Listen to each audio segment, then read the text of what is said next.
നമസ്കാരം. ലോക്സഭാ തെരഞ്ഞെടുപ്പിന് ദിവസങ്ങൾ മാത്രമാണ് ഇനി ശേഷിക്കുന്നത്. വിവിധ മണ്ഡലങ്ങളിലെ പ്രീപോൾ സർവേ ഫലങ്ങളൊക്കെ ഇപ്പോൾ പുറത്തു വന്നുകൊണ്ടിരിക്കുകയാണ്. ഇന്നിപ്പോൾ കേരളത്തിലെ സുപ്രധാന മണ്ഡലങ്ങളായിട്ടുള്ള കണ്ണൂർ, മാവേലിക്കര എന്നിവിടങ്ങളിലൊക്കെ സർവേ ഫലങ്ങളൊക്കെ പലരും പുറത്തുവിടുന്നുണ്ട്. അത്തരത്തിൽ കണ്ണൂരിൽ സിറ്റിംഗ് എം പി ആയിട്ടുള്ള സുധാകരൻ മണ്ഡലത്തിൽ വീണ്ടും അധികാരത്തിൽ എത്തുമെന്ന് തന്നെയാണ് സർവേ ഫലങ്ങൾ പറയുന്നത്.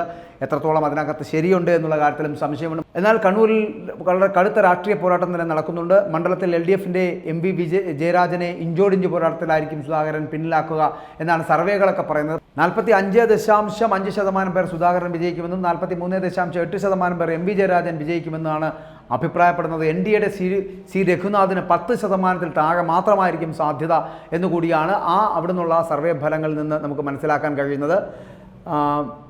പൗരത്വ ഭേദഗതി തിരഞ്ഞെടുപ്പിനെ സ്വാധീനിക്കുന്നതിന് അഭിപ്രായക്കാരാണ് കണ്ണൂരിൽ കൂടുതലുമുള്ളത്. മണ്ഡലത്തിലെ 70.2% പേരും ഈ അഭിപ്രായം രേഖപ്പെടുത്തുന്നുണ്ട്. ബാക്കി വരുന്ന 29.8% പേർ എതിരഭിപ്രായം ഉന്നയിക്കുന്നുണ്ട്. കൂടാതെ പ്രതിപക്ഷ നേതാക്കളെ കേന്ദ്ര ഏജൻസികൾ വേട്ടയാടുന്നുണ്ട് എന്നുള്ളത് കണ്ണൂർ ജില്ലയിൽ നിന്ന് സർവേയിൽ പങ്കെടുത്തവർ പറയുന്നുണ്ട്.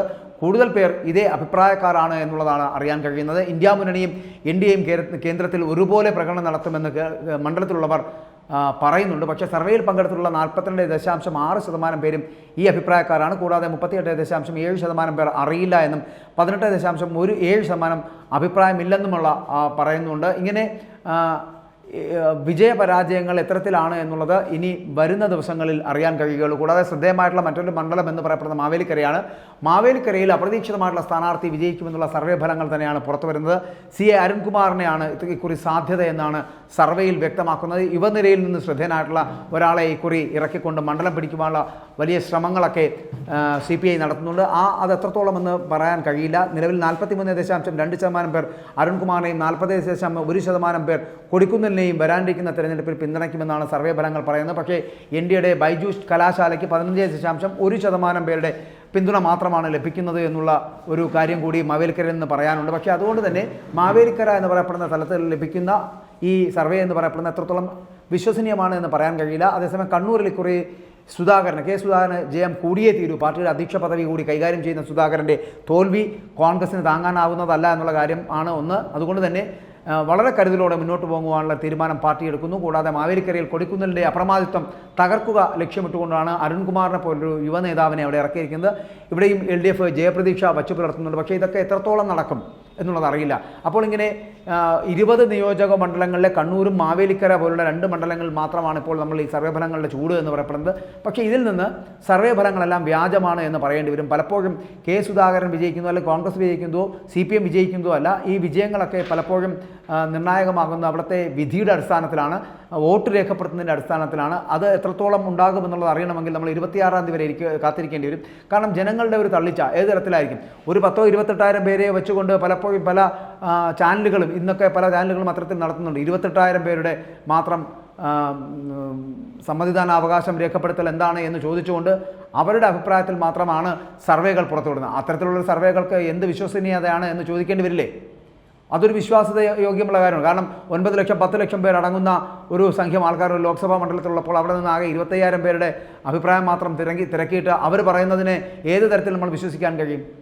9 ലക്ഷം പേർ വോട്ട് ചെയ്യുന്നുണ്ട് എങ്കിൽ ആ 9 ലക്ഷം പേരിൽ അവർക്ക് അവരുടേതായിട്ടുള്ള രാഷ്ട്രീയം ഉണ്ടായിരിക്കും, അവർക്ക് അവരുടേതായിട്ടുള്ള തിരഞ്ഞെടുക്കലുകൾ ഉണ്ടായിരിക്കും.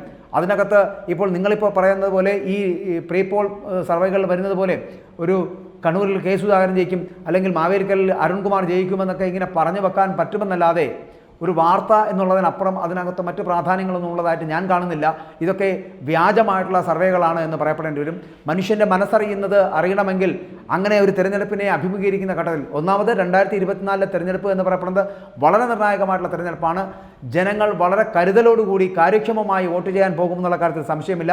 അത് കഴിഞ്ഞ തവണ അതായത് 2019 പറ്റിയ അബദ്ധം ഈ 2024 പറ്റാതിരിക്കുവാനുള്ള എല്ലാ തരത്തിലുമുള്ള പ്രിക്വേഷൻസും എടുത്തുകൊണ്ട് തന്നെയായിരിക്കും ജനങ്ങൾ വോട്ട് ചെയ്യുക. കഴിഞ്ഞ 2019 രാഹുൽ ഗാന്ധിയെ കൊണ്ടു നിർത്തി പ്രധാനമന്ത്രി സ്ഥാനാർത്ഥി എന്ന് പറഞ്ഞ് 19 സീറ്റുകൾ നേടിയ UDFന് പ്രാവശ്യം എത്ര സീറ്റുകൾ 7 സീറ്റോ 8 സീറ്റോ എത്തുന്നതിന് പകരം കൂടുതൽ സീറ്റുകൾ ലഭിക്കുമോ എന്നുള്ള കാര്യത്തിൽ തന്നെ സംശയമാണ്. അപ്പോൾ രാഹുൽ ഗാന്ധി പോലും ജയിക്കുവാനുള്ള സാധ്യതയില്ലാത്തൊരു മണ്ഡലമാണ് വയനാടായി മാറുന്നു എന്നുകൂടി പറയേണ്ടി വരുന്നുണ്ട്. അങ്ങനെ അത്തരത്തിലെത്തിയാൽ പോലും നമ്മൾ അതിൽ അതിശയിക്കാനില്ല എന്നാണ് പറയേണ്ടത്. കാരണം അങ്ങനെ സർവ്വതലത്തിലും വ്യാജമായിട്ടുള്ള സർവേകൾ നടത്തി അതൊരു വാർത്തയാക്കി തീർക്കുന്നതിനപ്പുറം ഈ 25,000 പേരിൽ നിന്ന് മാത്രം അവരുടെ അഭിപ്രായം മാത്രം ക്രോഡീകരിച്ചുകൊണ്ട് അതിൽ നിന്ന് ഒരു തെരഞ്ഞെടുപ്പ് വിശകലനം നടത്തുന്നത് ശരിയല്ല എന്നുള്ള അഭിപ്രായക്കാരനാണ് ഞാൻ. അതുകൊണ്ട് പറയുകയാണ്, 9 ലക്ഷം 10 ലക്ഷം പേരുള്ള ഒരു ലോക്സഭാ നിയോജകമണ്ഡലത്തിൽ ഒരു 8 ലക്ഷമോ 8 ലക്ഷം പേരുമെങ്കിലും വോട്ട് ചെയ്യുന്നുണ്ടെങ്കിൽ അവരുടെ മനസ്സ് 2024 മാറി ചിന്തിക്കാൻ പ്രേരിപ്പിക്കുന്നതാണ്. ആ പ്രേരണയിലാണ് അവർ വോട്ട് ചെയ്യാൻ പോകുന്നത്.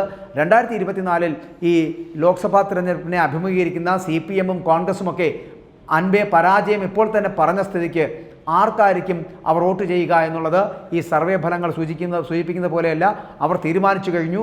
പരാജയപ്പെടുന്നവർക്ക് വോട്ട് കൊടുക്കേണ്ട ആവശ്യമുണ്ടോ, കേന്ദ്രത്തിൽ ഒരു മന്ത്രിസഭ ഉണ്ടാക്കാൻ കഴിയാത്തവർക്ക് വോട്ട് കൊടുക്കേണ്ട ആവശ്യമുണ്ടോ എന്ന് തീരുമാനിച്ചു കഴിഞ്ഞാൽ ഈ സർവേ ഫലങ്ങളൊക്കെ വ്യാജമായിരിക്കും. കാരണം തിരഞ്ഞെടുപ്പിൽ അത്ഭുതങ്ങൾ സംഭവിക്കുമെന്നുള്ള കാര്യത്തിൽ സംശയമില്ല.